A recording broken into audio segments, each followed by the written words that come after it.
Welcome back. ಇವತ್ತು 22 July. Time ಆಗಿದೆ 3:30. Okay, 3:30 ಮಧ್ಯಾಹ್ನ. ಓಕೆ, ಸೊ ಫಸ್ಟಾಗಿ ನಾನು ನಿಮಗೆ ನನ್ನ ಶಾರ್ಕ್ ಫಂಡೆಡ್ ಮತ್ತು ಬ್ಲೂಬೆರಿ ಫಂಡೆಡ್ ಇದು ಅಕೌಂಟ್ ತೋರಿಸ್ತೇನೆ. ಅಂದರೆ ಅಕೌಂಟ್ ಅಂದರೆ ಬೇಸಿಕಲಿ ನಾನು ಎಲ್ಲಿ ಸ್ಟ್ಯಾಂಡ್ ಆಗ್ತಿದ್ದೇನೆ ಅಂತ. ಸೊ ಫಸ್ಟಾಗಿ ಶಾರ್ಕ್ ಫಂಡೆಡ್ ನೋಡೋದಾದರೆ ಕರೆಂಟ್ಲಿ ನಿನ್ನೆ ನಾನು ನಿಮಗೆ ತೋರಿಸಿದೆಲ್ಲ ಒಂದು ಟ್ರೇಡ್ $58 ತಗೊಂಡಿದ್ದೆ. ಅದಾದ ನಂತರ ಕಂಪ್ಲೀಟಾಗಿ ಒಂದು ಲಾಸ್, ಅಂದರೆ ಆಲ್ಮೋಸ್ಟ್ ನಂದು ಅಕೌಂಟ್ $578 ಅಷ್ಟೇನೇ ಇತ್ತು. $58 ಆದ ನಂತರ ಕರೆಂಟಾಗಿ $5,037 ಟ್ರೆಂಡ್ ಆಗ್ತಿದ್ದಾನೆ. ಓಕೆ, ಸೊ ಇದು ನೋಡ್ಬೋದು, ನಾನು ಅದು ಆಲ್ಮೋಸ್ಟ್ ಈ ಮಂತಿಂದಾನೇ ಸ್ಟಾರ್ಟ್ ಮಾಡಿದ್ದಾನೆ 2 ಜುಲೈಗೆ. ಓಕೆ, ಕರೆಂಟಾಗಿ ನೋಡ್ಬೋದು 1-2 ಲಾಸ್ ಆಗಿದೆ. ಓಕೆ, ಇಲ್ಲಿ 3 ಟ್ರೇಡ್ ತೊಗೊಂಡಿದ್ದೆ, ಇಲ್ಲಿ 3 ಟ್ರೇಡ್ ತೊಗೊಂಡಿದ್ದೆ. ಅದರಲ್ಲಿ ಐ ಥಿಂಕ್ ಒಂದು ಪ್ರಾಫಿಟ್, ಒಂದು ಲಾಸ್ ಏನಾಗಿದೆ. ಓಕೆ, ಸೊ ಕಂಪ್ಲೀಟಾಗಿ ಓವರಾಲ್ ನೋಡೋದಾದರೆ ಇವತ್ತು ನಾನು ಯಾವುದೇ ಟ್ರೇಡ್ ತೊಗೊಳ್ಳಿಲ್ಲ, ಇನ್ನು ಕೂಡ ಸ್ಟಾರ್ಟ್ ಮಾಡಬೇಕಷ್ಟೇ, ಲೆವೆಲ್ಸ್ ಎಲ್ಲ ಮಾರ್ಕ್ ಮಾಡಿ. ಸೊ ಕರೆಂಟಾಗಿ $5,037 ಶಾರ್ಕ್ ಫಂಡೆಡಲ್ಲಿ ನಾನು ಟ್ರೆಂಡ್ ಆಗ್ತಿದ್ದೇನೆ. ಓಕೆ, ಸೊ ಬ್ಲೂಬೆರಿ ಫಂಡೆಡ್ ನೋಡೋದಾದರೆ ಇದರಲ್ಲಿ ಯಾವುದೇ ಟ್ರೇಡ್ ತೊಗೊಳ್ಳಿಲ್ಲ ಸೋಮವಾರದ ನಂತರ. $5,114 ಅಲ್ಲೇ ಇದ್ದೇನೆ. ಓಕೆ, ಸೊ ಇವತ್ತು ಯಾವುದೇ ಟ್ರೇಡ್ ತೊಗೊಳ್ಳಿಲ್ಲ, ನಿನ್ನೆ ಕೂಡ ಯಾವುದೇ ಟ್ರೇಡ್ ತೊಗೊಂಡಿರಲಿಲ್ಲ ನಾನು. ಸೋಮವಾರ ಮಾತ್ರ ಒಂದು ಥಿಂಕ್ ಎಷ್ಟು 1 2 3 4 5 5 ಟ್ರೇಡ್ ತೊಗೊಂಡಿದ್ದೆ. ಓಕೆ, 5 ಟ್ರೇಡ್ ಅಂದರೆ ಇದು ಆ್ಯಕ್ಚುಲಿ ಒಂದು ಟ್ರೇಡಲ್ಲಿ ನಾನು ಮಲ್ಟಿಪಲ್ ಕ್ವಾಂಟಿಟಿ ಆ್ಯಡ್ ಮಾಡಿದ್ದೆ, ಹಾಗಾಗಿ 3-4 ಟ್ರೇಡೇನೇ ಆಗಿದೆ. ಓಕೆ, ಸೊ ಕರೆಂಟಾಗಿ ಸ್ಟೇಟಸ್ 5,114. ಓಕೆ, ಎರಡು ಕೂಡ ಅಕೌಂಟ್ ಪಾಸಿಟಿವ್ ಅಲ್ಲೇ ಉಂಟು, ಆದರೆ ಕೂಡ ಗೋಲ್ ಶಾರ್ಕ್ ಫಂಡೆಡಲ್ಲಿ $450 ಅಚೀವ್ ಮಾಡಬೇಕು ಸ್ಟೆಪ್ 1 ಕ್ಲಿಯರ್ ಆಗಲಿಕ್ಕೆ. ಇದರಲ್ಲಿ $500 ಕ್ಲಿಯರ್ ಮಾಡಲಿಕ್ಕೆ ಅಚೀವ್ ಮಾಡಬೇಕು. ಓಕೆ, ಸೊ ನೋಡುವ ಇವತ್ತು ಹೇಗೆ ಲೆವೆಲ್ಸ್ ಎಲ್ಲ ಹೇಗೆ ಮಾರ್ಕ್ ಮಾಡಿದರೆ ಹೇಗೆ ರಿಯಾಕ್ಟ್ ಆಗ್ತದೆ ಮತ್ತು ಯಾವ್ದಾದ್ರು ಟ್ರೇಡ್ ಸಿಗ್ತದೆ ಅಂತ ನೋಡುವ. ಅದರ ಪ್ರಕಾರ ನಾನು ನಿಮಗೆ ಅಪ್ಡೇಟ್ಸ್ ಕೊಡ್ತಾ ಇರ್ತೇನೆ. ಓಕೆ ಓಕೆ, ಇವತ್ತಿದ್ದು ಲೆವೆಲ್ಸ್ ನಾನು ಮಾರ್ಕ್ ಮಾಡಿ ಇಟ್ಕೊಂಡಿದ್ದೇನೆ. Okay, so first of all ಒಂದು ಇಂಪಾರ್ಟೆಂಟ್ ಲೆವೆಲ್ 4 ಅವರ್ಸಲ್ಲಿ ಒಂದು ರಿಜೆಕ್ಷನ್ ಕೂಡ ಕೊಡಲಿಕ್ಕೆ ಮಾರ್ಕೆಟ್ ಟ್ರೈ ಮಾಡ್ತಾ ಉಂಟು. ಓಕೆ, ಇದು ಲೆವೆಲಲ್ಲಿ. ಓಕೆ, ಸೊ ಅದಾದ ನಂತರ ನಾನು ಮತ್ತೆ ಇನ್ನೊಂದು ಟೈಮ್ ಫ್ರೇಮಲ್ಲಿ ಚೆಕ್ ಮಾಡೋದಾದರೆ 30 ಮಿನಿಟ್ಸಲ್ಲಿ. ಓಕೆ, ಇದೊಂದು ಲೆವೆಲ್ ಕಾಣಿಸ್ತಾ ಉಂಟು ನನಗೆ. ಓಕೆ, ಇದು ಇಲ್ಲಿ ನೋಡ್ಬೋದು ಮಲ್ಟಿಪಲ್ ರಿಜೆಕ್ಷನ್ ಕೂಡ ತಗೊಳ್ತಾ ಉಂಟು. ಮಾರ್ಕೆಟ್ ಅಪ್ಸೈಡಿಂದ ಇದು ಅಪ್ಸೈಡ್ ಮೊಮೆಂಟಮ್ ಆದ ನಂತರ ಒಂದು ಡೌನ್ ಸೈಡ್ ಮೊಮೆಂಟಿಗೆ ಟ್ರೈ ಮಾಡ್ತಾ ಉಂಟು. ಓಕೆ, ಸೊ ಯಾಕೆ ಅಂದರೆ ಇಲ್ಲಿ ಒಂದು ಟ್ರೆಂಡ್ ಕೂಡ ನೋಡ್ಬೋದು ನೀವು 30 ಮಿನಿಟ್ಸಲ್ಲಿ. ಟ್ರೆಂಡ್ ಕೂಡ ಒಂದು ಡೌನ್ ಸೈಡ್ ಮೊಮೆಂಟಮಿಗೆ ಸ್ಟಾರ್ಟ್ ಆಗ್ತಾ ಉಂಟು. ಓಕೆ, ಸೊ ಹಾಗಾಗಿ ನಾನು ನೋಡ್ತೇನೆ ಇದು ಡೌನ್ ಸೈಡ್ ಮೊಮೆಂಟಮಿಗೆ ಪ್ಲ್ಯಾನ್ ಮಾಡಲಿಕ್ಕೆ, ಟ್ರೇಡ್ಸ್ ತೊಗೊಳ್ಳಿಕ್ಕೆ ಪ್ಲ್ಯಾನ್ ಮಾಡ್ತೇನೆ. ಓಕೆ, ಆ್ಯಕ್ಚುಲಿ ಇಲ್ಲಿ ಒಂದು ಆಲ್ರೆಡಿ ಒಂದು ಟ್ರೇಡ್ ಇತ್ತು ಇವತ್ತು. ಓಕೆ, ಇದು ಲೆವೆಲಲ್ಲಿ. ಸೊ ಯಾಕಂದರೆ ಒಂದು ಡೌನ್ ಸೈಡ್ ಮೊಮೆಂಟಮ್ ಸ್ಟಾರ್ಟ್ ಆದ ನಂತರ ಒಂದು ಬ್ರೇಕ್ಔಟ್ ಕೊಟ್ಟಿದ್ದು ಈ ಲೆವೆಲಲ್ಲಿ, ಮತ್ತು ಒಂದು ವಾಪಸ್ ಮಲ್ಟಿಪಲ್ ಲೆವೆಲ್ ಟಚ್ ಪಾಯಿಂಟ್ ಆದ ನಂತರ ಇಲ್ಲಿ ಒಂದು ಸ್ಟ್ರಾಂಗ್ ಆಗಿ ಒಂದು ರೆಡ್ ಕ್ಯಾಂಡಲ್ ಕೂಡ ಫಾರ್ಮ್ ಆಗಿತ್ತು. ಓಕೆ, ಸೊ ಹಾಗಾಗಿ ಇದೊಂದು ಟ್ರೇಡೇಬಲ್ ಲೆವೆಲ್ ಅಂತಲೇ ಹೇಳ್ಬೋದು 2ವರೆಗೆ. ಸೊ ಈಗ ಕರೆಂಟಾಗಿ ನೋಡ್ಬೋದು ರಿಜೆಕ್ಷನ್ ಕೊಟ್ಟು ಡೌನ್ ಸೈಡ್ ಹೋಗಲಿಕ್ಕೆ ಟ್ರೈ ಮಾಡ್ತಾ ಉಂಟು, ಆದರೆ ಕೂಡ ನಾನು ವೆಯ್ಟ್ ಮಾಡ್ತೇನೆ, ಯಾಕಂದರೆ ಈಗ ಅರ್ಜೆಂಟ್ ಮಾಡೋದಿಲ್ಲ ಯಾವುದೇ ಟ್ರೇಡ್ ತೊಗೊಳ್ಳಿಕ್ಕೆ. ಓಕೆ, ಸೊ ಪ್ರಾಪರಾಗಿ ಒಂದು ಈ ಲೆವೆಲ್ ಪುಲ್ ಬ್ಯಾಕ್ ಬಂದರೆ ಒಂದು ಟ್ರೇಡ್ ಪ್ಲ್ಯಾನ್ ಮಾಡ್ತೇನೆ. ಓಕೆ, ಎಲ್ಲಿದ್ರೆ ಅವಾಯ್ಡ್ ಮಾಡ್ತೇನೆ. ಓಕೆ, ಸೊ ನೋಡುವ ಹೇಗೆ ಮಾರ್ಕೆಟ್ ಮೂವ್ ಕೊಡ್ತದಂತ. ಓಕೆ, ಟೈಮ್ ಆಗಿದೆ ಈಗ 6 ಗಂಟೆಗೆ 9 ನಿಮಿಷ ಉಂಟು, 5:51 ಆಗಿದೆ. ಓಕೆ, ಸೊ ಒಂದು ನಮ್ಮ ಶೇರ್ ಮಾಡಲಿಕ್ಕೆ ಇಷ್ಟಪಡ್ತೇನೆ ಇಲ್ಲಿ. ಓಕೆ, ಅದೆಂತ ಅಂದರೆ ಸೊ ಮಾರ್ಕೆಟ್ ಡೌನ್ ಸೈಡಲ್ಲಿ ಇತ್ತು. ಓಕೆ, ಸೊ ಇಲ್ಲಿ ನೋಡ್ಬೋದು ನೀವು ಮಾರ್ಕೆಟ್ ಡೌನ್ ಸೈಡಲ್ಲೇ ಇತ್ತು. ಒಂದು ನಾನು ಅಬ್ಸರ್ವ್ ಎಂತ ಮಾಡಿದೆ ಅಂದರೆ ಇಲ್ಲಿ ನೋಡ್ಬೋದು, ಸೊ ಬೇಸಿಕಲಿ ಇಲ್ಲಿ ತನಕ ಇತ್ತು. ಓಕೆ, ಮಾರ್ಕೆಟ್ ಅಂದರೆ ನಾನು ಮಧ್ಯಾಹ್ನ ಹೊತ್ತಿಗೆ ಒಂದು ಈ ಟೈಮಲ್ಲಿ ನೋಡ್ತಾ ಇದ್ದೆ. ಓಕೆ, ಇಲ್ಲಿ ಇದುಂಟಲ್ವಾ, ಇದು ಬಿಡಿ, ಈಗ ಇದು ಬಿಡಿ. ಸೊ ಇಲ್ಲಿ ನೋಡ್ತಿದ್ದೆ ಕಂಪ್ಲೀಟಾಗಿ ಡೌನ್ ಸೈಡಲ್ಲೇ ಇತ್ತು. ಓಕೆ, ಸೊ ಕೆಲವೊಂದು ನಾನು ಜರ್ನಲ್ ಎಲ್ಲ ಮಾಡ್ತಿರುವಾಗ ಒಂದು ಅಬ್ಸರ್ವ್ ಎಂತ ಮಾಡಿದೆ ಅಂದರೆ, ಯಾವಾಗ ಮಾರ್ಕೆಟ್ ಹೀಗೆ ಡೌನ್ ಸೈಡಲ್ಲಿ ಬರ್ತಾ ಅಲ್ವಾ. ಓಕೆ, ಸೊ ಆಗ ಐದರ್ 15 ಮಿನಿಟ್ಸಲ್ಲಿ ಒಂದು ಪ್ರಾಪರ್ ಒಂದು ಸ್ಟ್ರಾಂಗ್ ಕ್ಯಾಂಡಲ್ ಫಾರ್ಮ್ ಆದರೆ ತೊಂದರೆ ಇಲ್ಲ. ಓಕೆ, ಒಂದು ಸಣ್ಣ ಮಟ್ಟದ ರಿಸ್ಕ್ ತಗೊಳ್ಬೋದು. ಇಲ್ಲದಿದ್ದರೆ ಪ್ರಾಪರ್ ಸೆಟಪ್ ಫಾರ್ಮ್ ಆಗಿದ್ರೆ ಅನ್ನೆಸೆಸರಿ ಟ್ರೇಡ್ ತೊಗೊಂಡ್ರೆ ಸೈಡ್ ವೇಸಲ್ಲಿದ್ದು ಡೈರೆಕ್ಷನ್ ಚೇಂಜ್ ಕೂಡ ಮಾಡ್ಬೋದು. ಓಕೆ, ಸೊ ಇಲ್ಲಿ ಎಂತ ಆಗಿದೆ ಅಂದರೆ ಇಲ್ಲಿ ನಾನು ಟ್ರೇಡ್ ತೊಗೊಳ್ಳಿಕ್ಕೆ ಹೋಗಲಿಲ್ಲ. ಓಕೆ, ಯಾಕೆ ಅಂದರೆ ಇಂಪಾರ್ಟೆಂಟ್ ಅಬ್ಸರ್ವೇಷನ್ ನಾನು ಎಂತ ಮಾಡಿದ್ದಂದರೆ, ಇಲ್ಲಿ ಕಂಪ್ಲೀಟಾಗಿ ಒಂದು ಡೌನ್ ಸೈಡ್ ಇಲ್ಲಿ ಡೌನ್ ಸೈಡ್ ಬಂದ ನಂತರ, ಓಕೆ, ಇಲ್ಲಿ ಡೌನ್ ಸೈಡ್ ಬಂದ ನಂತರ ಮಾರ್ಕೆಟ್ ಸ್ಟ್ರಕ್ಚರ್ ಚೇಂಜ್ ಆಗಿದೆ. ಓಕೆ, ಇಲ್ಲಿ ನೋಡ್ಬೋದು ನೀವು ಮಾರ್ಕೆಟ್ ಸ್ಟ್ರಕ್ಚರ್ ಚೇಂಜ್ ಆಗಿದೆ. ಅಂದರೆ ನೋಡಿ, ಇಲ್ಲಿ ನೋಡ್ಬೋದು ನೀವು ಹೀಗೆ ಒಂದು ಅಪ್ಸೈಡ್ ಮೊಮೆಂಟಮ್ ಅಲ್ಲಿ ಒಂದು ಮಾರ್ಕೆಟ್ ಸ್ಟ್ರಕ್ಚರ್ ಚೇಂಜ್ ಆಗಿದೆ. ಓಕೆ, ಸೊ ಹಾಗಾಗಿ ನಾನು ಇಲ್ಲಿ ಒಂದು ಟ್ರೇಡ್ ತಗೊಳ್ಳೋ ಪ್ಲಾನ್ ಮಾಡ್ತಾ ಇದ್ದೆ. ಆದರೆ ಅದು ನಾನು ಮತ್ತೆ ಇಗ್ನೋರ್ ಮಾಡಿದ್ದೆ. ಓಕೆ. ಸೊ ಎಂಥದ ಮೆಂಟಲಿ ನಾನು ಮತ್ತೆ ಬ್ಯಾಡ್ ಅಂತ ಬಿಟ್ಟೆ. ಓಕೆ. ಮತ್ತೆ ಅದರಿಂದ ಯಾಕೆ ಯಾವ್ದರಿಂದ ಅಂದ್ರೆ market structure. Okay. Market structure complete ಆಗಿ ಒಂದು ಡೈರೆಕ್ಷನ್ ಚೇಂಜ್ ಆಗಿದೆ. ಓಕೆ. ಇಲ್ಲಿ ನೋಡ್ಬೋದು ನೀವು ಕಂಪ್ಲೀಟ್ ಆಗಿ ಅಪ್‌ಸೈಡ್ ಬಂದಿದೆ. ಓಕೆ. ಸೊ ಹಾಗಾಗಿ ಒಂದು ನಾನು ಎಂತ ಅಬ್ಸರ್ವ್ ಮಾಡಿದೆ ಅಂದ್ರೆ 15 ಮಿನಿಟ್ಸ್ 30 ಮಿನಿಟ್ಸ್ ಅಥವಾ ಬೇರೆ ದೊಡ್ಡ ಟೈಮ್ ಫ್ರೇಮ್ ಅಲ್ಲಿ ನೀವು ಒಂದ್ಸತಿ ಡೈರೆಕ್ಷನ್ ನೋಡಿದ ನಂತರ ಸಣ್ಣ ಟೈಮ್ ಫ್ರೇಮ್ ಅಲ್ಲಿ ನಾವು ಕಟ್ ಡೌನ್ ಮಾಡ್ತೇವಲ್ವಾ, ಅಂದ್ರೆ ಲೆವೆಲ್ಸ್ ಅನ್ನೆಲ್ಲ, ಆಗ ಮಾರ್ಕೆಟ್ ಸ್ಟ್ರಕ್ಚರ್ ಕೂಡ ನೋಡೋದು ಒಂದು ಇಂಪಾರ್ಟೆಂಟ್. ಓಕೆ. ಅದರಿಂದ ನಾನು ಇವತ್ತೊಂದು ಟ್ರೇಡ್ ತಗೊಳ್ಳೋದೊಂದು ಸೇವ್ ಆಯ್ತು. ಓಕೆ. ಇಲ್ಲದ್ರೆ ನಂದು ಆಕ್ಚುಲಿ ಇಲ್ಲಿ ಸ್ಟಾಪ್ ಲಾಸ್ ಹಂಟ್ ಆಗಿ ಹೋಗ್ತಿತ್ತು. ಮತ್ತೆ ಇನ್ನೊಂದು ಎಂತ ವಿಷಯ ಅಂದ್ರೆ ಮಲ್ಟಿಪಲ್ ಟಚ್ ಪಾಯಿಂಟ್ ಇದ್ದ ಕಾರಣ, ಇಲ್ಲಿ ನೋಡ್ಬೋದು ಮಲ್ಟಿಪಲ್ ಟಚ್ ಪಾಯಿಂಟ್ ಇದ್ದ ಕಾರಣ ನಾನು ಒಂದು ಲಿಕ್ವಿಡಿಟಿ ಸ್ವೀಪ್ ಕೂಡ ವೇಟ್ ಮಾಡ್ತಿದ್ದೆ. ಓಕೆ. ಅಂದ್ರೆ ಈ ಲೆವೆಲ್ ಅಲ್ಲಿ ಒಂದು ಲಿಕ್ವಿಡಿಟಿ ಇರ್ಬೋದು ಅಂತ. ಓಕೆ. ನಾನು ತಪ್ಪು ಕೂಡ ಇರ್ಬೋದು, ಆದ್ರೆ ಇದೊಂದು ಕೂಡ ನನ್ನ ಮಂಡೆಯಲ್ಲಿ ಒಂದು ತಲೆಯಲ್ಲಿತ್ತು, ಲಿಕ್ವಿಡಿಟಿ ಇರುವ ಚಾನ್ಸಸ್ ಕೂಡ ಉಂಟಂತ. ಹಾಗಾಗಿ ನಾನು ಇಲ್ಲಿ ಟ್ರೇಡ್ ತಗೊಳ್ಳೋದು ಸ್ಟಾಪ್ ಮಾಡಿದೆ. ಓಕೆ. ಆದ್ರೆ ಇನ್ನೊಂದು ಯಾವ ಡೈರೆಕ್ಷನ್ ಅಲ್ಲಿ ಹೋಗ್ಬೋದಿತ್ತಂದ್ರೆ, ಒಂದು ಸೈಡ್ ವೇಸ್ ಅಂತ ಹೇಳುದಿಲ್ಲ, ನಾನು ಆಲ್ರೆಡಿ ಒಂದು ಸಣ್ಣ ಟೈಮ್ ಫ್ರೇಮ್ ಅಲ್ಲಿ 5 ಮಿನಿಟ್ಸ್ ಟೈಮ್ ಫ್ರೇಮ್ ಅಲ್ಲಿ ಒಂದು ಮಾರ್ಕೆಟ್ ಸ್ಟ್ರಕ್ಚರ್ ಕೂಡ ಚೇಂಜ್ ಆಗಿತ್ತು ಇಲ್ಲಿ. ಓಕೆ. ಇಲ್ಲಿ ನೋಡ್ಬೋದು ನೀವು, ಇದು ಲೋ ಬ್ರೇಕ್ ಮಾಡಿದ ನಂತರ ಮತ್ತೆ ಯಾವುದೇ ಲೆವೆಲ್ ಬ್ರೇಕೇ ಮಾಡಲಿಲ್ಲ. ಓಕೆ. ಆದರೆ ಆ, ಇದು ಲೆವೆಲ್ ಟಚ್ ಮಾಡಿ ಇದು ಲೆವೆಲ್ ಟಚ್ ಮಾಡ್ತಾ ಇತ್ತು. ಇದು ನಾನು ಮಾರ್ಕ್ ಮಾಡಿದಾನಲ್ವಾ ಸಪೋರ್ಟ್, ಇಲ್ಲಿ ಇದು ಲೆವೆಲ್ ಟಚ್ ಮಾಡ್ತಾ ಇತ್ತು. ಓಕೆ. ಅಂದ್ರೆ ಈ ಲೆವೆಲ್ ಒಂದು ಕ್ರಿಟಿಕಲ್ ಲೆವೆಲ್ ಕೂಡ ಆಗಿ ಫಾರ್ಮ್ ಆಗ್ತಿತ್ತು. ಮತ್ತೆ ಆ, ಇಲ್ಲಿಂದಾನೇ ಮಾರ್ಕೆಟ್ ಅಪ್ ಸೈಡ್ ಮೊಮೆಂಟಮ್ ಹೋಗುವ ಪ್ಲಾನ್ ಮಾಡಿ ಹೋಗಿದೆ ಈಗ. ಓಕೆ. ಆದರೆ ನನ್ನ ಸ್ಟ್ರಾಟಜಿ ಪ್ರಕಾರ ನಾನು ಯಾವುದೇ ಟ್ರೇಡ್ ಸ್ಟ್ರಾಟಜಿ ಅಂದರೆ ಇಲ್ಲಿ ಒಂದು ಕಂಪ್ಲೀಟಾಗಿ ಸೈಡ್ ವೇಸ್ ಕೂಡ ಮೊಮೆಂಟಮ್ ಇತ್ತು. ಓಕೆ. 30 ಮಿನಿಟ್ಸಲ್ಲಿ ಮತ್ತು 15 ಮಿನಿಟ್ಸಲ್ಲಿ ಕೂಡ ನನಗೆ ಕ್ಲಿಯರ್ ಆಗಿ ಸ್ಟ್ರಕ್ಚರ್ ಏನು ಅಷ್ಟು ಕ್ಲಿಯರ್ ಇರಲಿಲ್ಲ ಟ್ರೇಡ್ ತಗೊಳ್ಳಿಕ್ಕೆ. ಡೌನ್ ಸೈಡ್ ಮೊಮೆಂಟಮ್, ಯಾಕಂದರೆ ಇಲ್ಲಿ ಡೌನ್ ಸೈಡ್ ಮೊಮೆಂಟಮ್ ಇದ್ದ ಕಾರಣ ಡೌನ್ ಸೈಡ್ ಮೊಮೆಂಟಮಲ್ಲಿ ನಾನು ಆ್ಯಕ್ಚುಲಿ ಬಯಸ್ನೆಸ್ ನಂದು ಡೌನ್ ಸೈಡ್ ಇತ್ತು. ಆದರೆ ಸ್ವಲ್ಪ ಸ್ಲೋ ಆಗಿ ನಾನು ಕೂಲಾಗಿ ಅಬ್ಸರ್ವ್ ಮಾಡುವಾಗ ಇಲ್ಲಿ ಒಂದು ಎಂತ ಅಬ್ಸರ್ವ್ ಮಾಡಿದೆ ಅಂದರೆ ಸ್ಟ್ರಕ್ಚರ್ ಕೂಡ ಚೇಂಜ್ ಆಗ್ತಿತ್ತು. ಓಕೆ. ಸೊ ಹಾಗೆ ನಾನು ಕಂಪ್ಲೀಟ್ ಆಗಿ ಇಗ್ನೋರ್ ಮಾಡಿದೆ. ಓಕೆ. ಸೊ ಒಂದು ಎಂತ ಲರ್ನಿಂಗ್ ಅಂದರೆ ಈ ಕಂಪ್ಲೀಟ್ ಇಷ್ಟರಲ್ಲಿ ಇಂಪಾರ್ಟೆಂಟ್ ಎಂತ ಅಂದರೆ ನಾವು ರಶ್ ಮಾಡಬಾರ್ದು. ನಾನು ರಶ್ ಮಾಡಲಿಲ್ಲ ಇವತ್ತು. ಯೂಶಲಿ ನಾನು ಈ ಟೈಪಲ್ಲಿ ಇರುವಾಗ ಅಪ್ಪ ಇಲ್ಲಿ ಒಂದು ಸೆಲ್ ಟ್ರೇಡ್ ತೊಗೊಂಡು ಕೂತ್ಕೊಳ್ತಿದ್ದೆ. ಓಕೆ. ಅಲ್ಲಿ ಒಂದು ಸ್ಟಾಪ್ ಲಾಸ್ ಹಿಟ್ ಆಗ್ತಿತ್ತು. ಓಕೆ. ಸೊ 15 ಮಿನಿಟ್ಸಲ್ಲಿ ಕೂಡ ಇಂಪಾರ್ಟೆಂಟ್. ಓಕೆ. ಯಾಕಂದರೆ ಸುಮ್ಮನೆ 15 ಮಿನಿಟ್ಸಲ್ಲಿ ಕೂಡ ಒಂದು ಹೀಗೆ ಒಂಥರ ಸೈಡ್ ವೇಸ್ ಟೈಪಲ್ಲಿದ್ದರೆ ಆದಷ್ಟು ಅವಾಯ್ಡ್ ಮಾಡಿದ್ದೇ ಒಳ್ಳೆಯದು. ಓಕೆ. ಕೆಲವೊಮ್ಮೆ ಸಿಗ್ತದೆ. ಓಕೆ. 15 ಮಿನಿಟ್ಸಲ್ಲಿ ಹೀಗೆ ಇರುವಾಗ ಒಂದು ಸ್ಟ್ರಕ್ಚರ್ ಕೂಡ ಫಾರ್ಮ್ ಆಗ್ತದೆ ಮತ್ತು ಒಂದು ಟ್ರೇಡ್ ಕೂಡ ಸಿಗ್ತದೆ. ಅದೊಂದು ರೇರ್ ಕೇಸ್ ಸಿನಾರಿಯೋ ಅಂತ ಹೇಳ್ಬೋದು. Okay. Once in a while. ಆದರೆ ಯೂಶುವಲಿ ನಾನು ಈ ಟೈಪಲ್ಲಿ ಇಗ್ನೋರ್ ಮಾಡ್ತೇನೆ ಕಂಪ್ಲೀಟಾಗಿ. ಓಕೆ. ಎಲ್ಲಿ ಸ್ಟ್ರಾಂಗ್ ಆಗಿ ಇಲ್ಲಿ ಆದರೆ ತೊಂದರೆ ಇಲ್ಲ. ಇಲ್ಲಿ ಒಂದು ಮೇ ಬಿ ಟ್ರೇಡ್ ಪಾಸಿಬಿಲಿಟಿ ಇತ್ತು. ಓಕೆ. ಯಾಕಂದರೆ ಇಲ್ಲಿ ನಾನು ಎಂಟರ್ ಆದರೆ ತೊಂದರೆ ಇರ್ತಿರ್ಲಿಲ್ಲ. ಓಕೆ. ಸೊ ವೇಟ್ ಮಾಡಿ ಆದರೆ ಕೂಡ ಟ್ರೈಲ್ ಮಾಡಬೇಕಿತ್ತು, ಅಥವಾ ಮತ್ತು ರಿಸ್ಕಿ ಕೂಡ ಇದು. ಓಕೆ. ಒಂದು ಪ್ರಾಪರಾಗಿ ತಗೊಳ್ಳೋದಾದರೆ. ಆದರೆ ಈ ಲೆವೆಲಲ್ಲೆಲ್ಲ ಕಂಪ್ಲೀಟಾಗಿ ನೋಡ್ಬೋದು ನೀವು 15 ಮಿನಿಟ್ಸಲ್ಲಿ ಒಂದು ಕಂಪ್ಲೀಟಾಗಿ ಸೈಡ್ ವೇಸ್ ಟೈಪಲ್ಲೇ ಇತ್ತು. ಓಕೆ. ಸೊ ಈ ಟೈಪ್ ಟ್ರೇಡ್ ಯಾವತ್ತೂ ಇಗ್ನೋರ್ ಮಾಡಬೇಕು. ಮತ್ತು ಸೈಡ್ ವೇಸ್ ಯಾವ ಟ್ರೇಡ್ ಇರ್ತದೆ, ಮಾರ್ಕೆಟ್ ಸ್ಟ್ರಕ್ಚರ್ ನೋಡೋದು ಕೂಡ ಇಂಪಾರ್ಟೆಂಟ್. ಓಕೆ. ಎಲ್ಲಿ ಹೇಗೆ ಮಾರ್ಕೆಟ್ ರಿಯಾಕ್ಟ್ ಮಾಡ್ತಾ ಉಂಟಂತ ಡೈರೆಕ್ಷನ್ ಕ್ಲಿಯರ್ ಇಲ್ಲ ಆದರೆ ನಾನು ಕಂಪ್ಲೀಟಾಗಿ ಇಗ್ನೋರ್ ಮಾಡ್ತೇನೆ. ಓಕೆ. ಸೊ ಹಾಗಾಗಿ ಇದೊಂದು ಪಾಸಿಬಲ್ ಎಲ್ ಹಿಟ್ ಟ್ರೇಡ್ ಒಂದು ನಾನು ತಗೊಳ್ಳಿಕ್ಕೆ ಹೋಗಲಿಲ್ಲ. ಓಕೆ. ಸೊ ಈಗ ಎಂಥ ಪ್ಲ್ಯಾನ್ ಅಂದರೆ ನಂದು ಸ್ಟ್ರಾಂಗ್ ಆಗಿ ಒಂದು ಅಪ್ಸೈಡ್ ಮೊಮೆಂಟಮ್ ಕೂಡ ಬಂದಿದೆ. ಇಲ್ಲಿ ನೋಡ್ಬೋದು 30 ಮಿನಿಟ್ಸ್ ಕ್ಯಾಂಡಲ್ ಕೂಡ ತುಂಬ ಸ್ಟ್ರಾಂಗ್ ಉಂಟು. ಓಕೆ. ಮತ್ತೆ ಹೇಳಲಿಕ್ಕಾಗೋದಿಲ್ಲ. ಓಕೆ. ಯಾಕಂದರೆ ಇದೊಂದು ನಾನು ಮಾರ್ಕ್ ಮಾಡಿದ್ದೇನಲ್ವಾ, ಈ ಲೆವೆಲ್ ಒಂದು 4 ಅವರ್ಸ್ ಲೆವೆಲ್ ಕೂಡ. ಓಕೆ. ಈ ಲೆವೆಲ್ ಒಂದು 4 ಅವರ್ ಇದು ಲೆವೆಲ್ ತೋರಿಸೋದಾದ್ರೆ ನಿಮಗೆ ನೋಡ್ಬೋದು ನೀವು ಇಲ್ಲಿ 4 ಅವರ್ಸ್ ಅದು ಲೆವೆಲ್ ಇದು. ಓಕೆ. ಹಾಗಾಗಿ ಮೇ ಬಿ ಇಲ್ಲಿಂದ ಒಂದು ಡೌನ್ ಸೈಡ್ ಮೊಮೆಂಟಮ್ ಬರುವ ಚಾನ್ಸಸ್ ಕೂಡ ಇರ್ಬೋದು.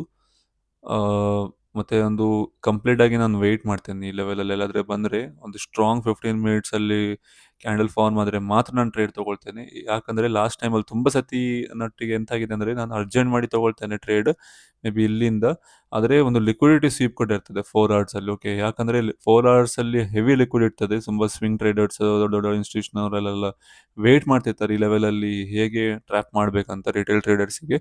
ಓಕೆ. ಸೊ ಹಾಗಾಗಿ ನಾನು ವೇಟ್ ಮಾಡ್ತೇನೆ. ಈಗ ಯಾವುದೇ ಒಂದು ಡಿಸಿಷನ್ ತಗೊಳ್ಳಿಕ್ಕೆ ಆಗುದಿಲ್ಲ ನಮ್ಮ ಈ ಈ ಕಂಡೀಷನಲ್ಲಿ. ಓಕೆ. ಸೊ ವೇಟ್ ಮಾಡಬೇಕು. ವೇಟ್ ಮಾಡಿದ ನಂತರನೇ ಒಂದು ಟ್ರೇಡ್ ಪ್ಲಾನ್ ಮಾಡ್ಬೋದು. ಓಕೆ. ಸೊ ನಿಮ್ಗೆ ಅಪ್ಡೇಟ್ ಮಾಡ್ತೇನೆ ನಾನು ಯಾವುದೇ ಟ್ರೇಡ್ಸ್ ತಗೊಂಡು ಕೂಡ. ಸೊ ಈಗ 6 ಗಂಟೆ ಆಗಿದೆ. ಸೊ 6 ಗಂಟೆ ಈಗ ನನಗೆ ಆಫೀಸಿಗೆ ಕೂಡ ಹೊರಡಬೇಕು. ಯಾಕಂದ್ರೆ ನಾನು ನೈಟ್ ಶಿಫ್ಟಲ್ಲಿ ಕೆಲಸ ಮಾಡ್ತೇನಲ್ವಾ. ಹಾಗಾಗಿ ನಂಗೆ ಈಗ ಆಫೀಸ್ ಕೂಡ ಹೋಗಬೇಕು. ಆಫೀಸಲ್ಲಿ ಮೊಬೈಲಲ್ಲಿ ಚೆಕ್ ಮಾಡ್ತಿರ್ತೇನೆ. ಲೆವೆಲ್ಸ್ ಕೂಡ ನಾನು ಮಾರ್ಕ್ ಮಾಡಿದ್ದೇನೆ. ಓಕೆ. ಸೊ ಇಲ್ಲಿ ಒಂದು ನಾನು ಅಲರ್ಟ್ ಕೂಡ ಹಾಕಿ ಇಟ್ಕೊಂಡಿದ್ದೇನೆ. ಯಾಕಂದ್ರೆ ಎಲ್ಲಿಯಾದ್ರೆ ಇಲ್ಲಿಂದ ಒಂದು ಸಾರಿ ಇಲ್ಲಿಂದ ಆ, ಒಂದು ಸಣ್ಣ ಮಟ್ಟದ ಒಂದು ಕ್ಲೀನ್ ಆಗಿ ಒಂದು ಪುಲ್ ಬ್ಯಾಕ್ ಕೊಟ್ರೆ ಒಂದು ನೋಡ್ತೇನೆ ನಾನು ಎಂತ ಮಾಡ್ಬೋದಂತ. ಓಕೆ. ಅದರ ಪ್ರಕಾರ ಡಿಸಿಷನ್ ತಗೊಳ್ತೇನೆ. ಓಕೆ. ಕಂಪ್ಲೀಟ್ ಆಗಿ ಸ್ಟ್ರಾಂಗ್ ಆಗಿ ಬಯಸ್ನೆಸ್ ಅಪ್ ಸೈಡ್ ಅಲ್ಲೇ ಉಂಟು ಇವತ್ತಿನ ಮಾರ್ಕೆಟ್ ಕಂಡೀಷನ್. ಓಕೆ.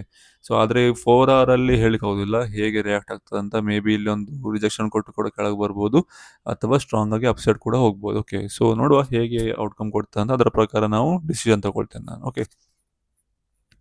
ಓಕೆ. ಇಲ್ಲೊಂದು ಟ್ರೇಡ್ ತೊಗೊಂಡಿದ್ದೇನೆ ನಾನು. ಇಲ್ಲಿ ನೋಡ್ಬೋದು ನೀವು. ಇದೊಂದು ಲೆವೆಲ್ ನಾನು ಮಾರ್ಕ್ ಮಾಡಿದ್ದೆ ಅಲ್ವಾ. ಸೊ ಇದೊಂದು ಎಕ್ಸ್ಪ್ಲೇನ್ ಮಾಡಿದ್ದೇನೆ ನಿಮಗೆ.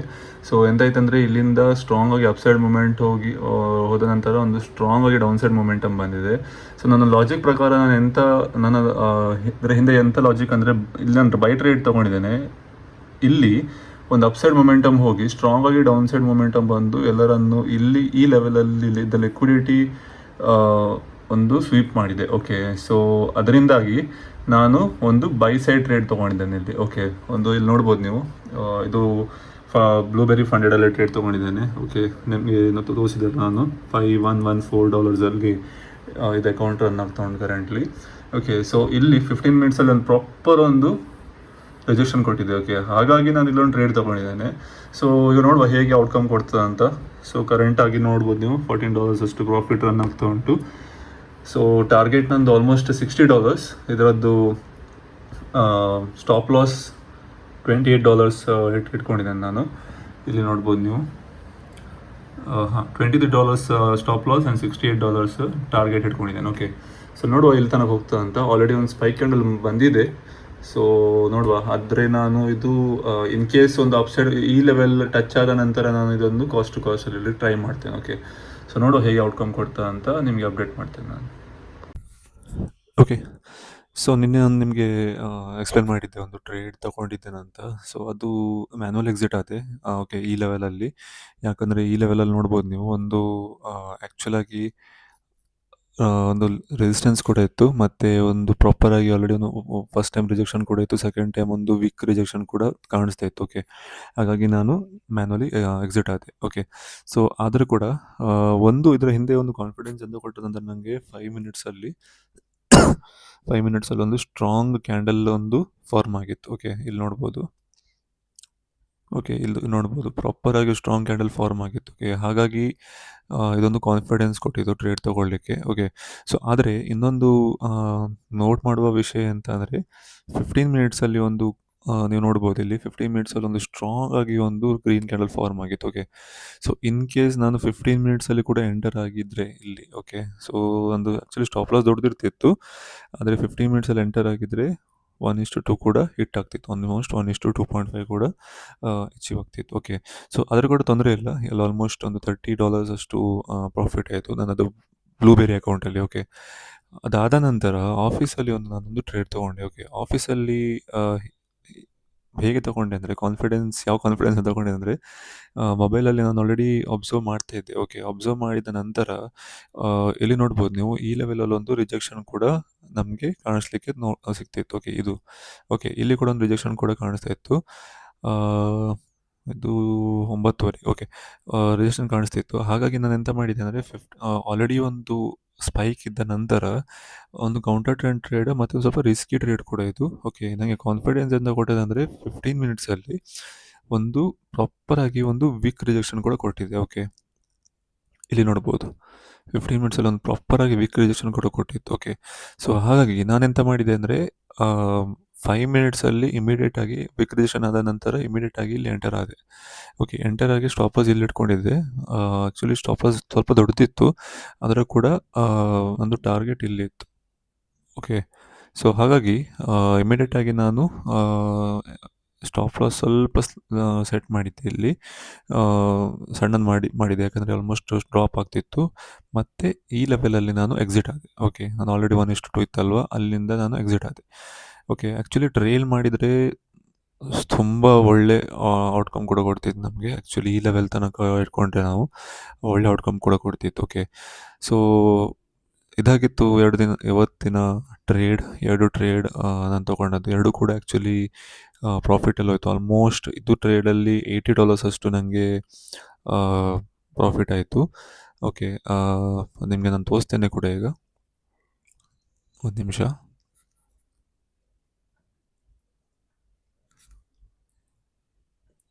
ನಾನು ನಿಮಗೆ ಲಾಗಿನ್ ಆಗಿ ತೋರಿಸ್ತೇನೆ.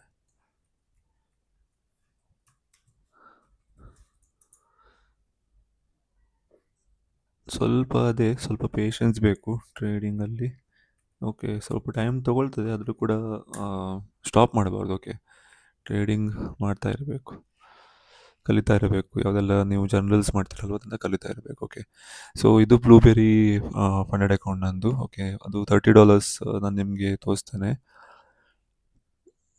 ಹಾಂ, ಇದು ಟ್ರೇಡ್. ಓಕೆ, ಇದು ಟ್ರೇಡ್ 0.3 ಲಾಟ್ಸ್ ತೊಗೊಂಡಿದ್ದೆ ನಾನು. ಆಲ್ಮೋಸ್ಟ್ 15 ನಿಮಿಷದಲ್ಲಿ ನಂದು ಆ್ಯಕ್ಚುಲಿ ಟಾರ್ಗೆಟ್ ಹಿಟ್ಟಾಯಿತು. ಓಕೆ, ಇದು ಆ್ಯಕ್ಚುಲಿ ಟೈಮಿಂಗ್ ಬೇರೆ ಇದು. ಓಕೆ, ಇದು ಅವ್ರದ್ದು USD ಟೈಮಲ್ಲಿ ಇರ್ತದೆ, ಆದರೆ ಇದು ಆಲ್ಮೋಸ್ಟ್ ಒಂದು 6:30ಗೇನೋ ತೊಗೊಂಡದ್ದು. ಓಕೆ, ಇದು $32 ಪ್ರಾಫಿಟ್ ಆಯಿತು. ಓಕೆ, ಸೊ ಕರೆಂಟಾಗಿ ನಮ್ಮದು ಎಲ್ಲಿ ಉಂಟಂದರೆ 114 ಏನೋ ಇತ್ತು ಸ್ಟಾರ್ಟಿಂಗ್ ಇವತ್ತು ದಿನದಲ್ಲಿ. ಈಗ 147ಅಲ್ಲಿ ಬಂದಿದ್ದೇನೆ ನಾನು. ಓಕೆ, ಒಂದೇ ಟ್ರೇಡ್. ಇನ್ನೊಂದು ನಾನು ತೊಗೊಂಡಿದ್ದೆ ಅಲ್ವಾ ಇದರಲ್ಲಿ ಫಂಡೆಡ್ ಶಾರ್ಕ್ ಫಂಡೆಡಲ್ಲಿ ನೀವು ನೋಡ್ಬೋದು ಆಲ್ಮೋಸ್ಟ್ $121. ಅಂದರೆ ಈಗ ನೆಟ್ ಟು ನೆಟ್ ಇದರ ಒಟ್ಟಿಗೆ ಇದ್ದೇನೆ ನಾನೀಗ. ಓಕೆ, ಆ್ಯಕ್ಚುಲಿ ಇದರದ್ದು ಔಟ್ಕಮ್ ಸ್ವಲ್ಪ ಬೆಟರ್ ಕಾಣಿಸ್ತಾ ಉಂಟು ನನಗೆ ಈ ಸತಿ, ಯಾಕಂದರೆ ಸ್ವಲ್ಪ ಕಾನ್ಫಿಡೆನ್ಸ್ ಟ್ರೇಡ್ಸ್ ತೊಗೊಂಡಿದ್ದೇನೆ ನಾನಲ್ವ. ಹಾಗಾಗಿ ಇಲ್ಲಿ ನೋಡ್ಬೋದು ನೀವು $84. ಓಕೆ, ಸೊ ಇದು ಟ್ರೇಡ್, ಇದು $84 ಇದು. ಇದು ಕೂಡ UTC ಎಲ್ಲ ತೋರಿಸ್ತಾ ಉಂಟು, ಆದರೆ ಇದು 9:30ಗೇನೋ ಇತ್ತು. ಓಕೆ, ಇದು 25 ಮಿನಿಟ್ಸ್ ಒಳಗೆ $84 ನಾನು ಅಚೀವ್ ಮಾಡಿದ್ದೆ. ಓಕೆ, ಟಾರ್ಗೆಟ್ ಹಿಟ್ಟಾಯಿತು. ಸೊ ಎಟ್ ದ ಎಂಡ್ ಇದು ಟ್ರೇಲ್ ಮಾಡಿದರೆ ಇನ್ನೂ ಕೂಡ ಒಳ್ಳೆ ಸಿಗ್ತಿತ್ತು. ಓಕೆ, ಆಫೀಸಲ್ಲಿದ್ದೇ ಮಲ್ಟಿಪಲ್ ಆಫೀಸ್ ಕೆಲಸ ಕೂಡ ಮಾಡಬೇಕು, ಒಂದು ಸೆಟ್ ಟ್ರೇಡ್ ಕೂಡ ಮ್ಯಾನೇಜ್ ಮಾಡಬೇಕು. ಸ್ವಲ್ಪ ಕಷ್ಟ ಆ್ಯಕ್ಚುಲಿ, ಆದರೆ ಕೂಡ ಮ್ಯಾನೇಜಬಲ್ ಇದು. ಯಾಕಂದರೆ ಒಂದು ಲೆವೆಲ್ ಪ್ರಾಪರ್ ಮಾರ್ಕ್ ಮಾಡಿದ ನಂತರ ನಾನು ಇಮಿಡಿಯೇಟಾಗಿ ಎಂಟರ್ ಆದೆ. ಸ್ಟಾಪ್ ಲಾಸ್ ಮತ್ತು ಟಾರ್ಗೆಟ್ ಕೂಡ ಫಿಕ್ಸ್ ಆಗಿ ಇಟ್ಕೊಂಡಿದ್ದೆ. ಓಕೆ, ಸೊ ಈಗ ಇದರಲ್ಲಿ ಆಲ್ಮೋಸ್ಟ್ $30 ಅಂತ ಹೇಳ್ಕೊಳ್ಳುವ, ಇದರಲ್ಲಿ $80. Okay, so net to net ನನಗೆ ಈಗ ಎಷ್ಟಾಗಿದೆ ಅಂದರೆ ಇನಿಷಿಯಲ್ ವೀಕಲ್ಲಿ ನನಗೆ ಸ್ವಲ್ಪ ದೊಡ್ಡ ಲಾಸ್ ಕೂಡ ಆಗಿತ್ತು ಸೋಮವಾರದಲ್ಲಿ. ಓಕೆ, ಆದರೆ ಈಗ $110 ಇದ್ದೇನೆ ನಾನು. ಓಕೆ, ಅಂದರೆ ನಿನ್ನೆ ಒಂದು $110 ನನಗೆ ಪ್ರಾಫಿಟ್ ಆಗಿದೆ. ಓಕೆ, ಅಂದರೆ ಈಗ almost net to net break ಇವನ್ನಲ್ಲಿ ಬಂದಿದ್ದೇನೆ ನಾನು. ಈ ವಾರದಲ್ಲಿ ಯಾವುದೆಲ್ಲ ಲಾಸ್ ಆಗಿತ್ತು ಅದು ಆಲ್ಮೋಸ್ಟ್ ಈಕ್ವಲ್ ಆಗಿ ಒಂದು 0 ತನಕ ಬಂದಿದೆ. ಅಂದರೆ ಲಾಸ್ ಕೂಡ ಅಲ್ಲ, ಪ್ರಾಫಿಟ್ ಕೂಡ ಅಲ್ಲ. ಓಕೆ, ಆ ಲೆವೆಲ್ ಬಂದಿದ್ದೇನೆ. ಓಕೆ, ಸೊ ಆದರೆ ಬ್ಲೂಬೆರಿಯಲ್ಲಿ ಸ್ವಲ್ಪ $5200 ಇತ್ತು, $50 ಅಷ್ಟು ಸ್ವಲ್ಪ ಕಮ್ಮಿಯಲ್ಲಿದೆ. ಓಕೆ, ಸೊ ತೊಂದರೆ ಇಲ್ಲ, ಆದರೂ ಕೂಡ ಅಟ್ ದ ಎಂಡ್ ಇಂಪಾರ್ಟೆಂಟ್ ಎಂತಂದರೆ ರೂಲ್ಸ್ ಮತ್ತು ನೀವು ಸೆಟ್ ಆಫ್ ಪ್ರಾಪರಾಗಿ ಫಾಲೋ ಮಾಡಬೇಕು. ಓಕೆ, ಅದು ಇಂಪಾರ್ಟೆಂಟ್. ಓಕೆ, ಲಾಸ್ ಪ್ರಾಫಿಟ್ ಅದೆಲ್ಲ ಮತ್ತೆ. ಓಕೆ, ರೂಲ್ಸ್ ಫಾಲೋ ಮಾಡಿದರೆ ನಿಮಗೆ ಲಾಂಗ್ ಟರ್ಮಲ್ಲಿ ಒಳ್ಳೆಯದಾಗಿ ರಿಸಲ್ಟ್ ಕೊಡ್ತದೆ ರೂಲ್ಸ್ ಫಾಲೋ ಮಾಡಿದರೆ. ಇದರ ಸುಮ್ಮನೆ ಗ್ಯಾಮ್ಲಿಂಗ್ ಮಾಡಿದರೆ ಅದು ನಿಮಗೆ ಒಂದಿನ ಮುಳುಗಿಸಿ ಬಿಡ್ತದೆ. ಓಕೆ, ಸೊ ಅದು ಇಂಪಾರ್ಟೆಂಟ್. ಸೊ ನಿಮ್ಗೆ ನಾನು ಇದು 2 ಫಂಡೆಡ್ ಅಕೌಂಟ್ ಇದು ಸ್ಟೇಟಸ್ ಕೂಡ ತೋರಿಸಿದ್ದೇನೆ. ಓಕೆ, ಐ ಹೋಪ್ ನಿಮಗೆ ಇದು ಡೈಲಿ ವ್ಲಾಗ್ಸ್ ಇಷ್ಟ ಆಯ್ತು ಅಂತ ನಾನು ಅನಿಸ್ತಿದ್ದೇನೆ. Okay, till then, bye bye and take care and trade safe, stay safe.